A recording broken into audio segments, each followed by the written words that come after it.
Okay, Unit 2, Lecture 3, the retake. Hoping this one works out a little better for you. I'll have some graphics, I'll have some images, have some vocab up for you. Playing with some new features on the program. I have a picture behind me. It's a famous picture of Washington at a certain place. The first one of you who can get me a paragraph on this picture and figure out correctly where he is, what's going on, why it's important. One paragraph, 5 points on your next unit test. All right, something to keep in mind while we're going into this. Lexington and Concord occurs in 1775. We're on our way to independence. First shots have been fired, but we're not there yet. We haven't declared it, okay? Second Continental Congress is called in 1775. Some important things we need to know about this, all right? The first and big thing is we send the olive branch petition to King George III. It's our last-ditch effort to maintain the peace, keep the peace. It does not work. All right, it doesn't work at all. Second thing we do, we appoint George Washington Commander-in-Chief of the Continental Army.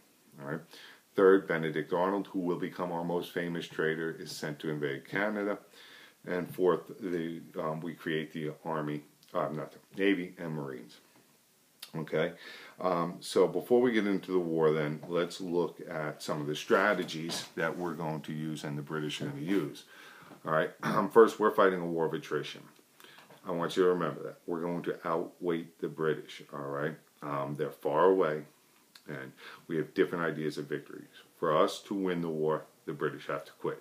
For the British to win the war, they have to conquer us and force us to submit again. So we're going to fight a war of attrition. We're going to use guerrilla tactics, which we've learned from Native Americans, okay? And we're going to make an alliance with one of Britain's enemies. Specifically France, okay, mainly France. Spain's going to help out too, and plenty of others, but France is our big helper, okay?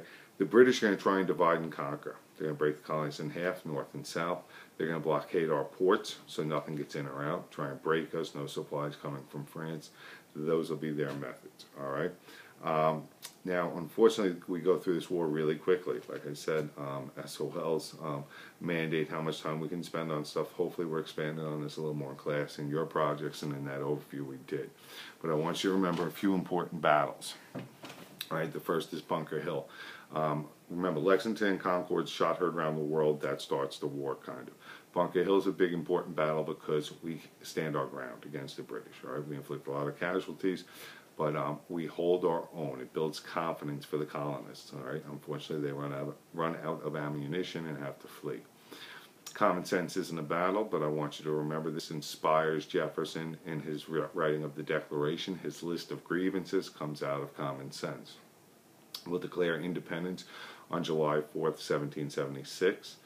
All right, Saratoga, big turning point. Remember I said all the wars, you have to know turning points, starting points, and ending points. Saratoga is the turning point in the revolution because the French are then convinced we can actually win this war, and then they're willing to risk more. They send an army and a fleet, which is very important because we don't have a navy really. All right, so their fleet's going to be huge, especially when we get to Yorktown. Washington's army traps Cornwallis's army at Yorktown, but the French fleet bottles them in and surrounds them completely, all right, so he can't get supplied from sea, forcing Cornwallis's surrender. The last major battle of the Revolution. Of course, like we said the other day, peace is not signed until 1783. Remember, the distance and our means of communication back then are quite a bit less speedy than today, all right? Now, reasons that we win, what you need to know, okay? The big reason, and the one they like to really ask on the SOL, is the war is very unpopular in Britain. When wars are unpopular, people don't like to pay for them, and politicians tend to lose their jobs. So it loses support, okay? And Britain just grew tired of the war. It's so unpopular, and they kind of just quit. Diplomatic reasons, when nations talk. Remember, diplomacy, when nations talk. Franklin's in France the whole war. He negotiates the Treaty of Alliance for 1778, 1778, and that gets us the aid we need. Okay, military reasons we win. George Washington, not that he wins a ton of battles, but he keeps his army intact, uncaptured, right, and he keeps it together. The men don't run away, they don't abandon him, all right, so he maintains his army.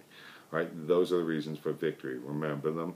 Your test will be on next Thursday. Okay, see you after the